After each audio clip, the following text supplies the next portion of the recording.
की हे digestive प्रॉब्लेम्सचा universe जो आहे, जो आपण म्हणतो की आपण डस्टबिन करून टाकलं हो, आता. हो, हो. तो युनिव्हर्स काय आहे डायजेस्टिव्ह सिस्टम प्रॉब्लेम्स? आपला रिजनल आहार जो असतो, आता स्पेशली इथं गोव्यामध्ये आपला भातावरती भर असतो, पण सगळे हं, जगभराचे लोक सांगतात की भात खाऊ नका. हं, त्यानं वजन वाढतं, शुगर होते वगैरे. तर तसं नाहीये. हं, आपला जो DNA आहे, तो हं, आपल्या पूर्वजांनी जे काही खाल्लं असेल, हं, आपल्या आईनी जे काही खाल्लं असेल, त्याप्रमाणे बनलेला हं, असतो.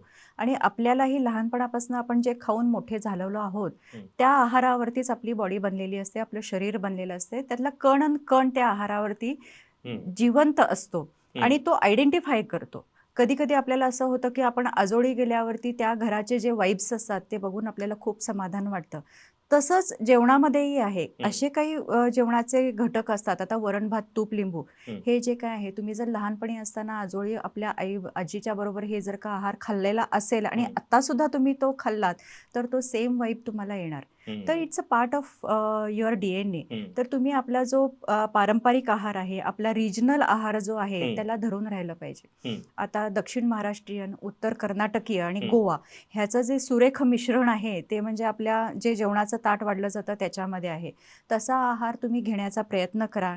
जेवणाच्या ताटातली उजवी डावी बाजू सांभाळण्याचा प्रयत्न करा. हं, आपल्यामध्ये पूर्वी भाकरी खाल्ली जायची, भात खाल्ला जायचा. पण चपाती आणि फुलके वगैरे जे किंवा रोटी आताची हं, जी हं, काय आलेली आहे, इट इज नॉट अवर्स. ते हं, सगळं नॉर्थ इंडियाचं आहे. तर ते तुम्ही ते पचवण्याचा प्रयत्न करताय, पण तुमचा DNA त्याला साथ देत नाही आणि त्याच्यामुळं पचनाचे आजार होतात. हं, तर आपण प्रत्येकानं हे पाहिलं पाहिजे, की आपला आधीचा आहार काय होता आणि त्याचा आपण बॅलन्स हं, कसा करू शकू. वीकेंडला तुम्ही बाहेर जेव्हा खाता, हं, त्यावेळेला आवर्जून असं खा, की जे तुम्ही प्रोसेस्ड फूड खाणार असाल, चीट डे जर का असेल, हं, तर तो कमीत कमी खाल्ला पाहिजे. हं, थोड्या पोर्शन्समध्ये खाल्ला पाहिजे. सॅलड आता तुम्ही मगाशी जे काही हं, म्हटलं, सॅलड खूप मी खाल्लं म्हणजे मी हेल्दी होईन, माझं वजन कमी होईल, हा जो एक लोकांच्यामध्ये एक तसा गैरसमज आहे. हं, सॅलड एकतर ते कच्चं असतं, पूर्णतः कच्चं असतं. आपलं शरीर इतकी उत्क्रांती होत आलेली आहे, की पूर्णतः कच्चा आहार आपलं शरीर अजूनही पचवू पचवू शकत शकत नाही. नाही. तर त्याच्यामध्ये सगळं कच्चं अन्न असतं. वरनं जे सीझनिंग केलं जातं, त्यात आपण आजकाल मेयोनीज वापरतो, हं, जे प्रोसेस्ड असतं. आपण आपलं जे पूर्वापार चालत आलेलं तूप आणि जे काही कच्च्या घाण्याचं तेल आहे, ते हं, विसरलेलो आहोत. तर त्याच्यामध्ये जे काही नॅचरल इन्ग्रेडियंट्स असतात, जे पॉलिसॅच्युरेटेड फॅटी ॲसिड्स हं, असतात, ते आपल्या शरीरासाठी, आपल्या केसांसाठी, आपल्या त्वचेसाठी आणि आपल्या डोळ्यांच्या म्हणजे व्हिजनसाठी हे फार उपयुक्त असतात. हं, तर ते आपण विसरून गेलोय आणि त्यांचं मेयोनीज आणलं आपण, ते प्रोसेस बटर आणलं, चीज आणलं आणि ह्या गोष्टी कसं आहे आपल्या पचवण्यासाठी आपल्याला आपली पचनशक्ती अपुरी पडते. हं, त्यामुळं आपले पूर्वापार पदार्थ जे आहे ते जेवणात ठेवणं खूप आवश्यक आहे. हं, आठवड्यातनं एखाद्या वेळेस बाहेर खाण्याला हरकत नाही. पण आता सध्याला जे पचनाचे विकार जे आहेत, तुम्ही आता म्हणजे हं, प्रश्न विचारला त्या प्रश्नाकडे मी येते. तर त्याच्यामध्ये इसोफजायटिस म्हणजे अन्ननलिकेचा दाह, गॅस्ट्रायटिस म्हणजे स्टमक हं, जे जिथं अन्न जाऊन पोचतं पहिल्यांदा आणि साठतं, हं, ते स्टमक त्याचा दाह त्याला गॅस्ट्रायटिस म्हणतात.